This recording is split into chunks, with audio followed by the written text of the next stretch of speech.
Welcome back to the Talking Hedge. I'm Josh Kincaid, capital markets analyst and host of your cannabis business podcast. Today we've got Aaron Bossett. He is founder, CEO of Axum. Aaron, thanks for being on the Talking Hedge. Man, thanks for having me, Josh. Appreciate you inviting me on. Yeah, appreciate it. We're going to talk about some stuff that you're involved with, but before we get into the Washington State Liquor Cannabis Board or whatever else, this conversation morphs into e-commerce and all kinds of other important topics, I would say. First off, just tell us about yourself, how you got involved into the cannabis space, maybe what Axum is, all that good stuff. Cool, man. Well, first things first, again, thanks for having me. Appreciate it a lot. Let me see. Let me just start at the beginning. Name's Aaron Bossett, born and raised, Seattle native. Went to elementary, middle school, high school in Seattle, went to Washington State University, like a true unicorn, like full on Seattle. From here, grown here, right? Like those people don't exist. I'm actually one of them. It's a rare thing, right? And part of old Seattle's culture was cannabis. Like way back in the day was a big, blue collar community. Our city that would ebb and flow, construction work, fisheries, warehousing, all the big things back in the day. To subsidize income, a lot of people grew and sell weed around here. You could sell dollar joints. They would call them lids. You could buy weed in matchboxes. You could go to certain corner stores and get it. And so I just kind of always grew up around it. Was never like the big weed pusher, this guy, no, but I always was around good cannabis my whole life. Like, to me, it was just normal. I remember early in life one time sitting there as Nancy Reagan was just trying to tell us to say no, and we're in a trim party. And I'm like, you know what? All these people are cool. You can't tell me these are bad people. Like, so I grew up in it. And then I watched it go from this illicit market to the medical market. And then that's kind of when I hopped in back in like 2008, 2009, when medical was taking off. And kind of just saw a niche market, saw like, holy crap, there's this thing that's about to go legal. But my guys, Black men, are not getting involved. So it's like I started getting involved more on the social equity side. I was approached by actually Tanya Winchester, who was part of the 502 bill.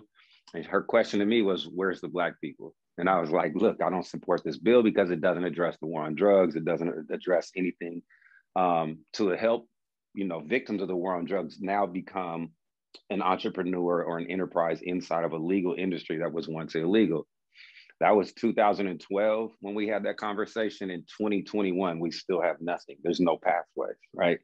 So I've been involved on the backside. I never really wanted a cannabis license. I was more into like the capital fundraising side, the data side, understanding that branding is going to be key. Volume, it's a volume industry, not just because I sell good weed industry. I understood that a long time ago. And I got involved with a bunch of different projects, with big projects, South Africa, Jamaica,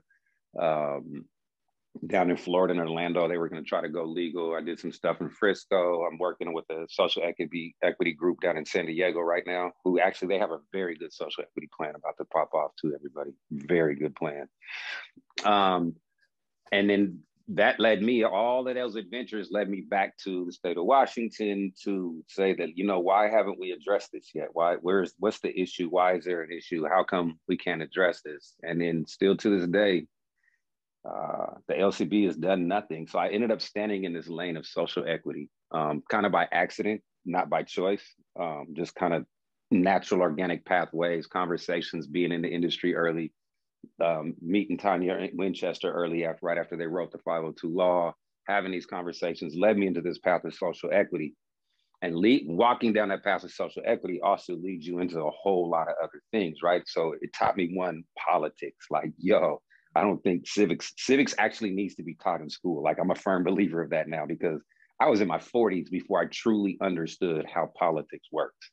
Mm-hmm. Like you get the base level of it, right? So legal weed led me into politics, which led me into data analytics, which led me into understanding all these different business structures and cooperative ownerships and, all these big things that society needs. And then for me, I got to a point in 2019 when they created what they call the House Bill 2870, whatever the social equity tax bill was that they passed in 2019 or 2020, that they had the task force this year, is just like, I kind of just washed my hands and was like, this isn't going anywhere. It's going to be It's just another mess. It's just another blockade. It's just another way for the people who created the mess to never be held accountable or never even want to be or reconcile what they have done wrong.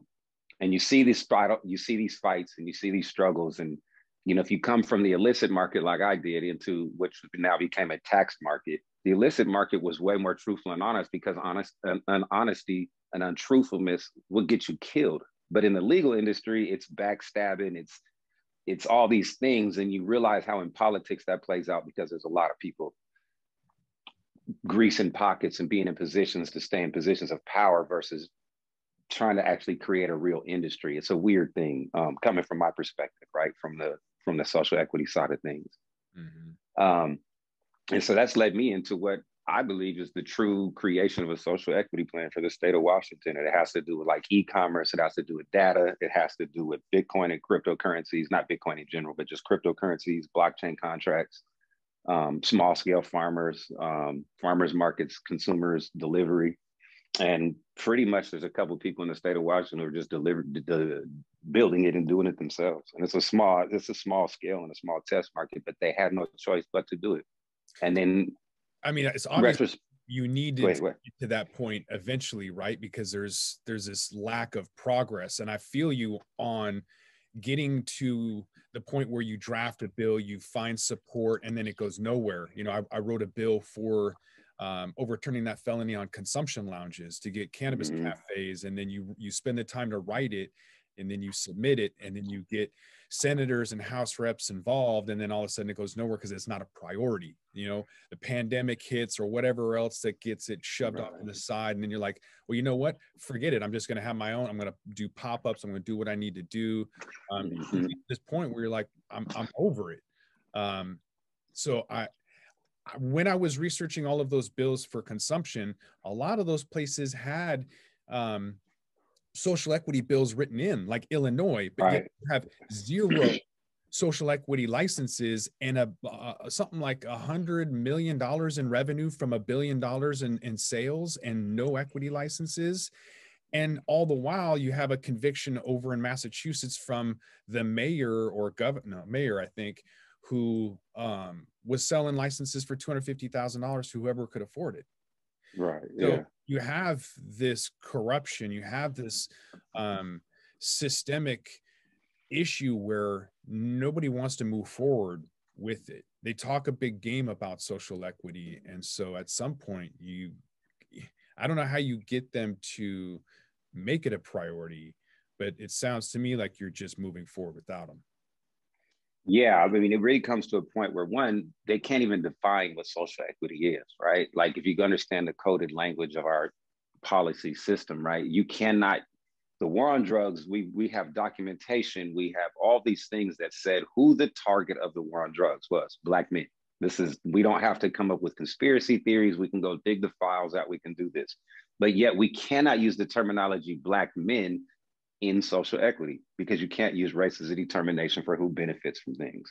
So now you're stuck in this conundrum of you have people who come from a non-law and policy background trying to create a policy word with jurisprudence for law, and it makes no sense. And then they sit back and go, well, if you can't fix it, we can't do nothing for you.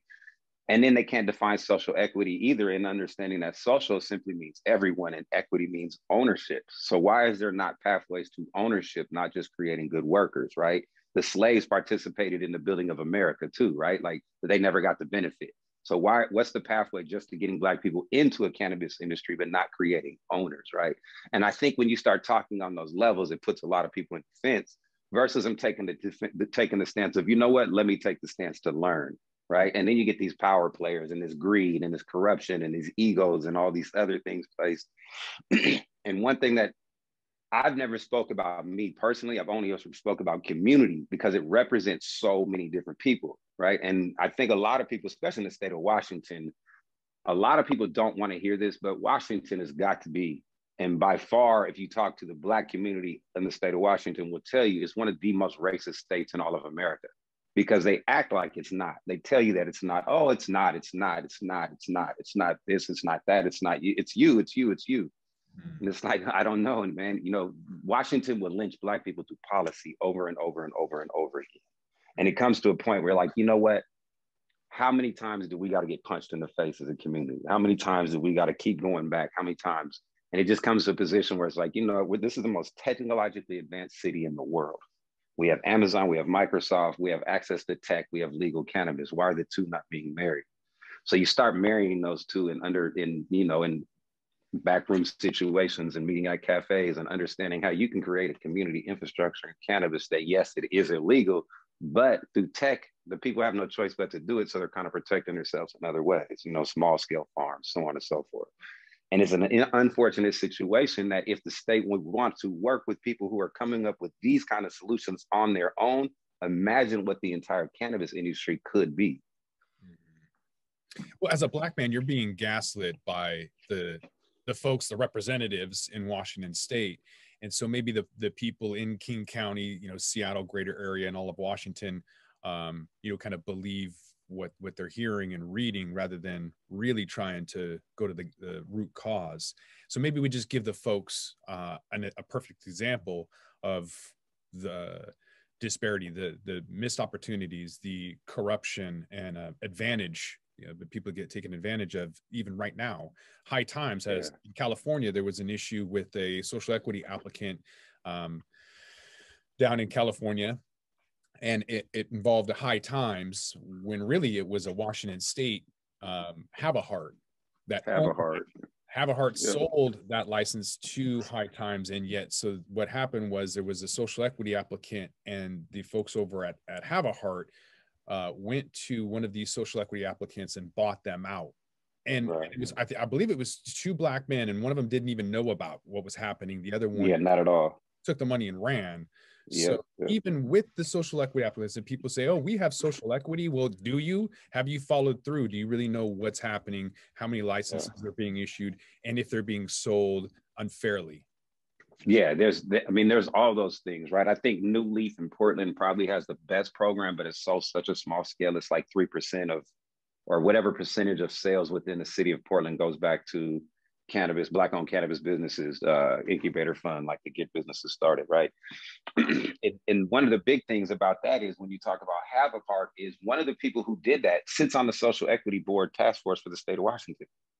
And when you call these things out, you get called the villain by saying, hey, look, this man went to Oakland, screamed social equity, but then took advantage of two disadvantaged people under the guise of social equity to get himself a license. How can he sit on the board as the social equity task force for the state of Washington, which is an 18-seat panel, but it has no Black men? Raph Hollingsworth is the only one, right? And he's so busy working, he's not accountable to the community or can relay information to the community because he's struggling as a Black cannabis farmer in the state of Washington. So to put that burden on him to say that he is now the face of task force, because we have one Black man on an 18-seat task force, but yet you have a Heart, you have two GOP members that were already are anti everything we're doing, and just being blockades to it. So when you start talking about social equity and the policy side in the state of Washington, it'll never happen.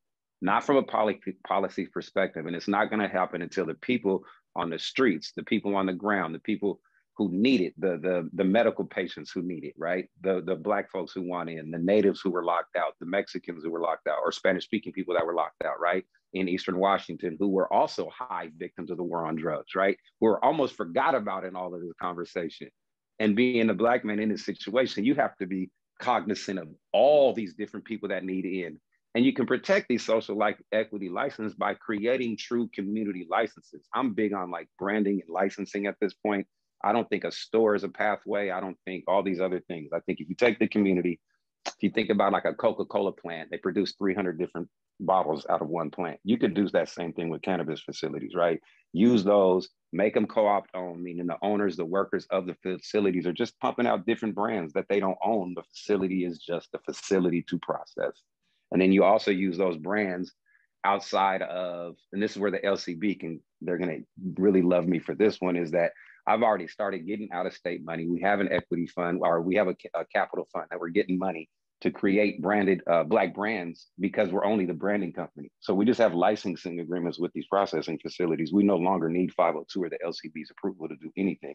We didn't need it before, but we tried to work with them, and it's just not going to happen.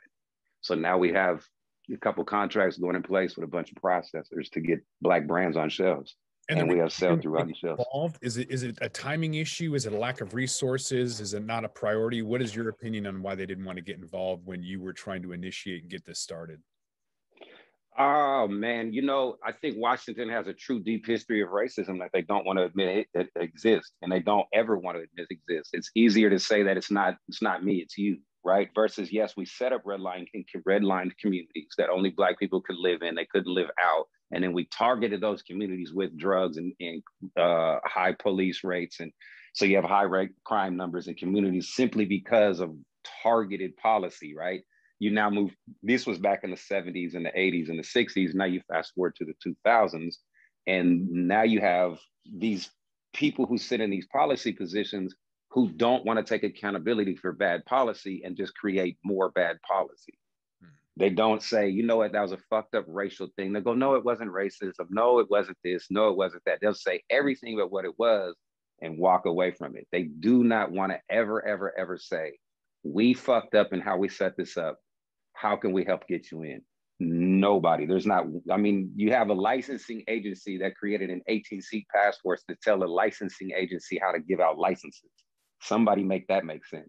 Mm-hmm. Your whole job is you have a salary paid position to give out licenses, but you created an 18-seat panel of volunteers. Come on, man. You don't want to address this. Mm-hmm. Yeah.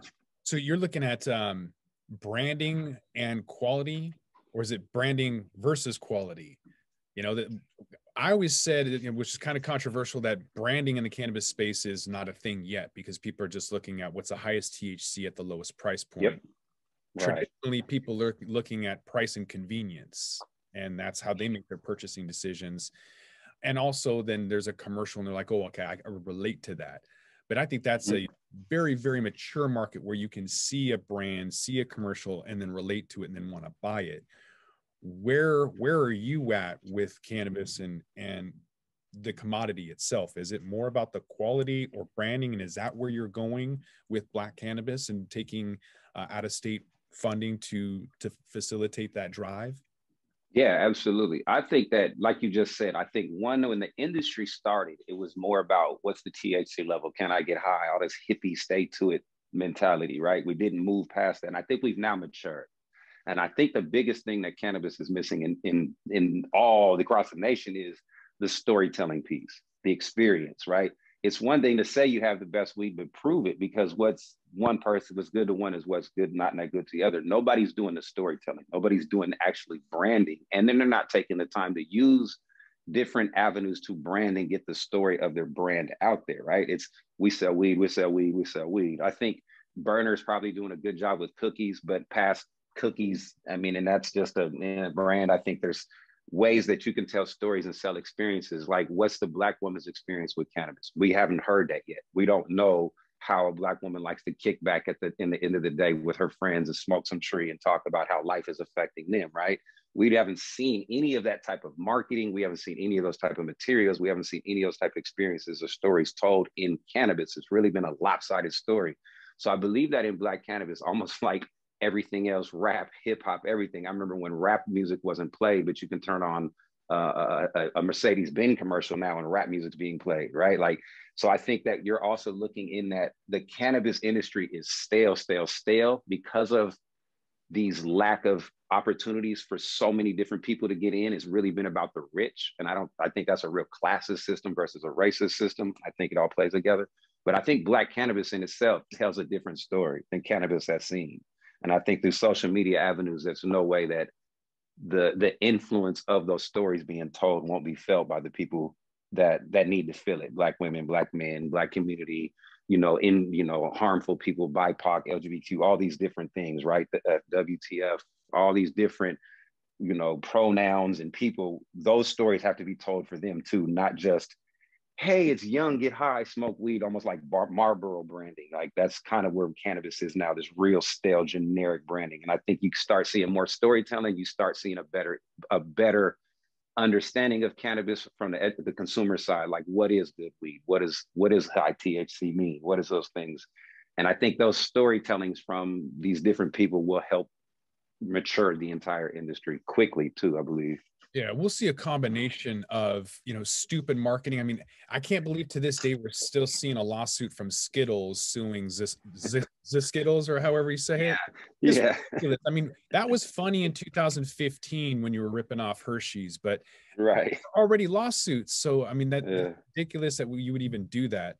But I don't know. I digress. Social equity. You brought up San Diego, and that was a good model. I'm curious Yeah. why. So I've been working with this group out of San Diego, and I've worked with a bunch of different groups. I worked briefly with a group out of Chicago. I worked with people out of Portland, San Francisco, Oakland, Orlando, New York, Philly, and these in New Jersey.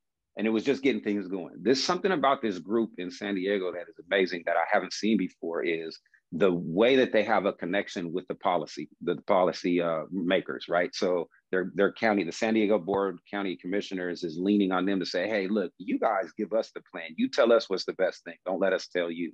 And then they're working hand in hand, which you don't see anywhere. You see the San Diego City Council working with the social equity groups to develop the plan. And what San Diego is doing is getting a community-based idea for what's best and what works best for them, right? You have transportation barriers. You have the same things everywhere that don't get played into these social equity plans. And the way that this, it's Paving Great Futures is building the social equity plan, and they have buy-in with the San Diego County Commissioners. They have buy-in with the City Council. So they have a really good, solid base of people from organizational on the ground all the way up to the policy. And that's something you haven't seen before. And there's big power, there's attorneys involved that can come up with the words for jurisprudence, right? Versus a guy like me saying, hey, do it, right? Like, yeah. So it's a wonderful thing to watch, like how they're actually maneuvering. They've gone around and they've gotten some of the best social equity things, because there were some very good things that came out of the LA social equity plan and some very bad things. There were some good things that came out of the Oakland one, the Richmond, Sacramento.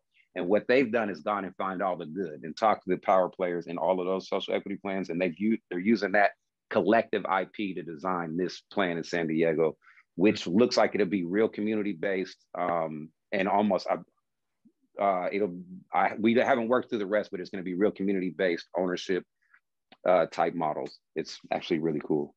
Funding will come from other things. I was going to say, it's nice to have it from the top down, from regulators helping, but like you mentioned earlier on, it also needs to come from the community. And when you have, individuals that are just wanting to take advantage of other people, rich people, squashing anybody they can.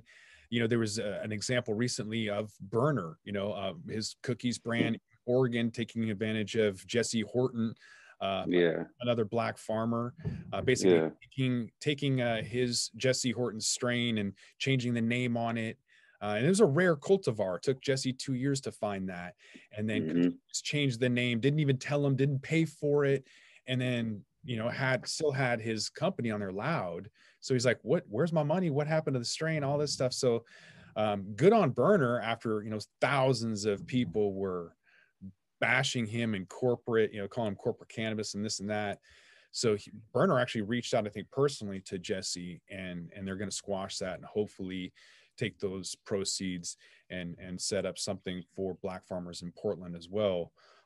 But it's got to come from top down and bottom up. Otherwise it's just not going to work.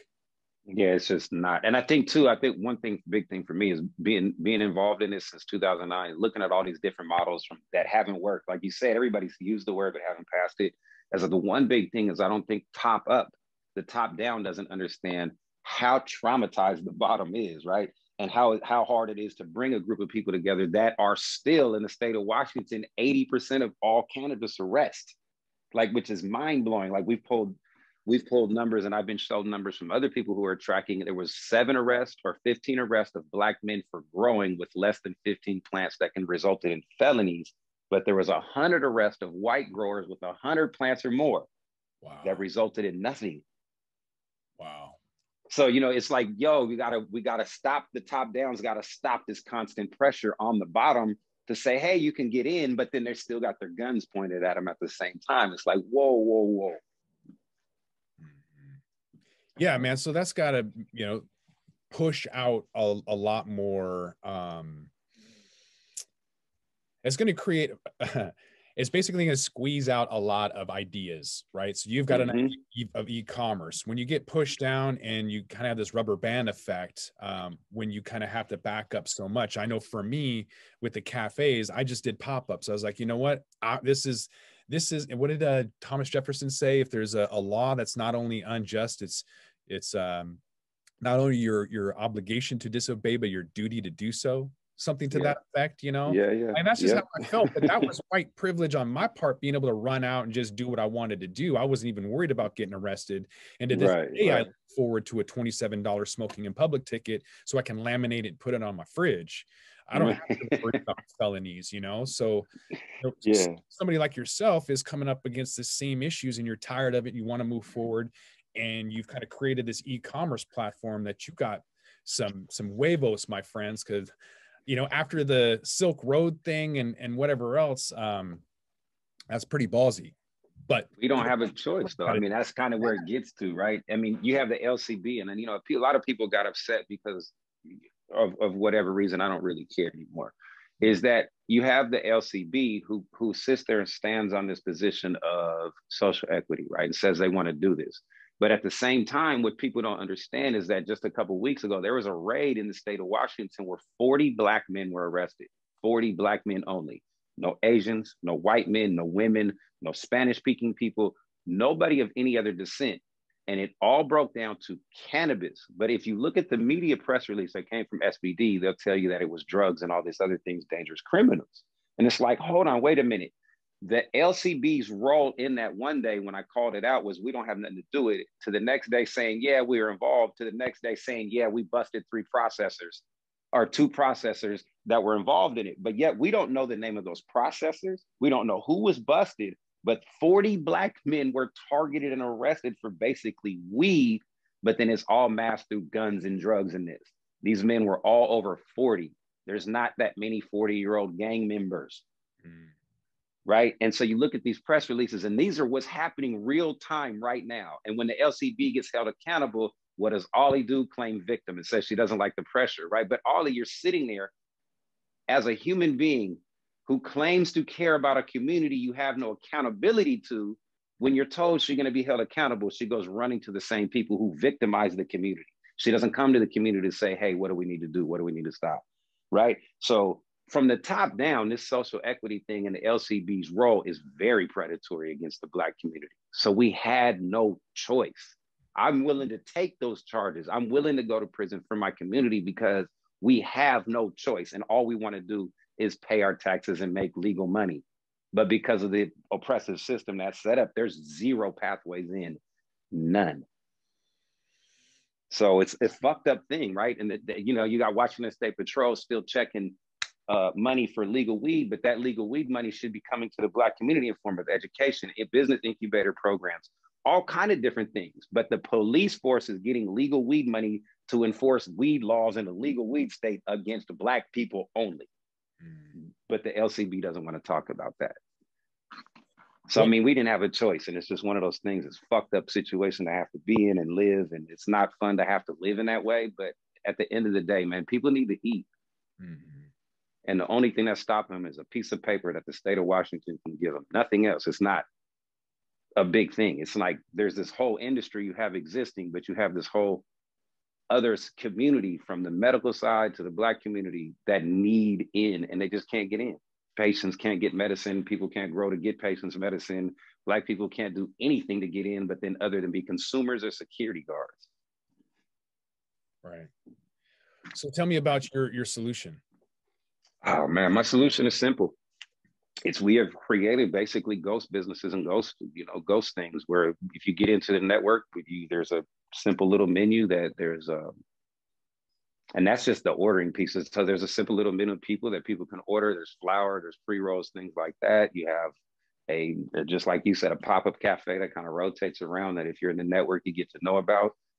There's people that are using, because they're in it, they're using the pop-up models and this and that and bouncing around for the edible brands. We've got a lot of edible brands coming out of the Black community that are phenomenal. People cooking amazing shit, like crazy stuff we haven't seen before in the cannabis space.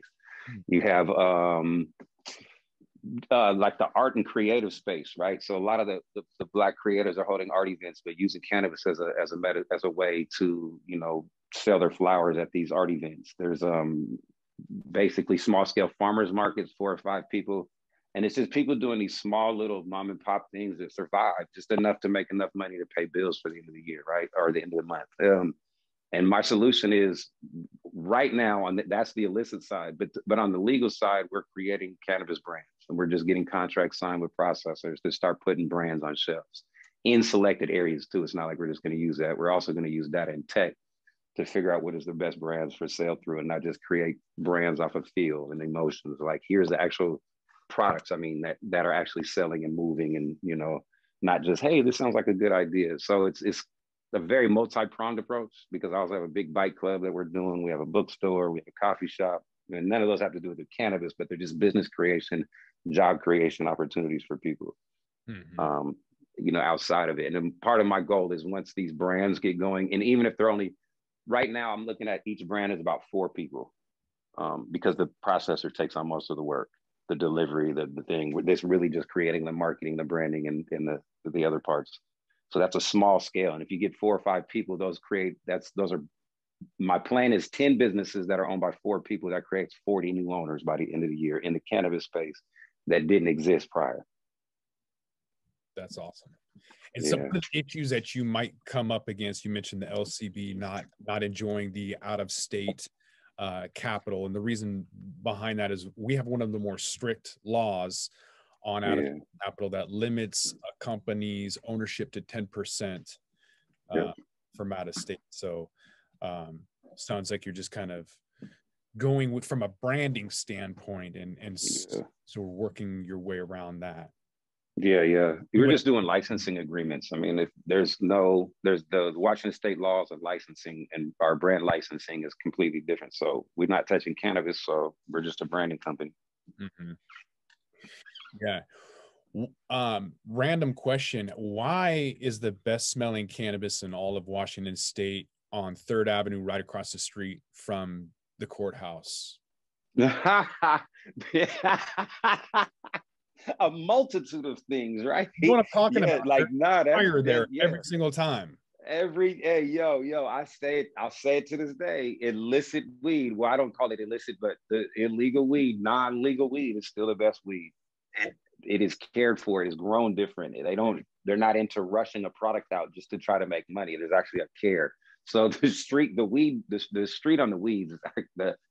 weed on the streets is actually really good. I don't want to be like that white guy walking up to a crowd of older Black men and just being like, hey, it smells like fire. Can I buy a joint or something? But I want to know where they're getting it from, because it's really good stuff. So if anybody knows those folks, let me know. Absolutely. I'll give you the number. I'm interested in what you've got going on. I'm supporting it. Frustrated as you are. And so if there's anybody that would like to support you, who would like to learn some more, is there any social media links or anything that you want to include right now to throw out there, as well as I'll put that in the description, in the show notes? Honestly, I'm in a position where the only support that I could use right now is just putting pressure on your policymakers to say, cut the fucking shit. Like, open up pathways, get rid of these task force that creates 6 years of blockades. It doesn't take a licensing agency to create a task force to tell them how to give out licenses. That is mind-blowing. The support that the Black community needs is not on social media, it's real life, right? So I've kind of fallen away from the social media and this and that and because you get a lot of empty talking. You get a lot of signs in the front yard that say Black Lives Matter, but then, like calls on the police because there's a Black guy walking down the street type shit. And it's like, the support we need is more capital intensive to want to be able to do some things that are radically different. They're not going to be traditional. Hey, can we take an intern, or can I hire a security guard, or can I get a bud tender? No. We need capital. We need people who are willing to do radically different shit. So, I mean, to reach me, just, Instagram, Facebook Messenger, whatever. You can email me, Mr. Bossett at gmail.com. for those personal, more intimate conversations versus the social media posts or, hey, I saw you and I want to do something to help because it feels good to you. But then when we start telling you the radically different things we need you to do, you get panicked, right? Mm-hmm. So I'm in a situation where I'm in a position where I'm just kind of like done with help. I don't know if that makes sense. And I appreciate everybody's support, but I think our support needs to come from more of telling these policymakers to just fucking chill, because the amount of money that's being spent on still enforcing a legal law on a certain demographic of people, which they say is not racial, but we can tell it's racial through data, which is another story, right? It's the policymakers that need to stop with this bullshit. Mm-hmm. Stop funding the police. Stop giving the police power. Start holding the police accountable. They have the burden of professionalism that they don't ever seem to be held accountable to, right? And start using that funding to create pathways into not just the cannabis space, but business in general. How many ancillary businesses of the cannabis industry need to be created? Lean on your policymakers to cut this shit out. Yeah. In the digital age, you guys, it's so easy right now. Goodness God, hammer them. Hammer your policymakers right now. Yeah, easy to do. Yeah, more action, more soldiers getting some work done, a lot less, lip service. So, and money. So send some money, Bitcoin or whatever else. Send some crypto. Send some Dogecoin, send some Ethereum. We'll take it all. Yeah. Cool. Yeah, I'm big on that. If you guys really wanted to, if people want to, we could create some solar Bitcoin mines, but that's another story. Right. All right. Another story for another day. Man. On the Talking Hedge. With that, I think we're going to roll this one up. I want to thank my guest, Aaron Bossett. He's the founder, CEO of Axum, and obviously advocate and just a hardworking man overall. So appreciate you being on the Talking Hedge. Yeah, appreciate letting you rub my liver lips all morning. Yeah. All right. I'm Josh Kincaid. This is the Talking Hedge. Don't forget to like, share, and subscribe, or don't. And I'm out. Don't forget to smash that like button on your way out and check out these other videos that we've got.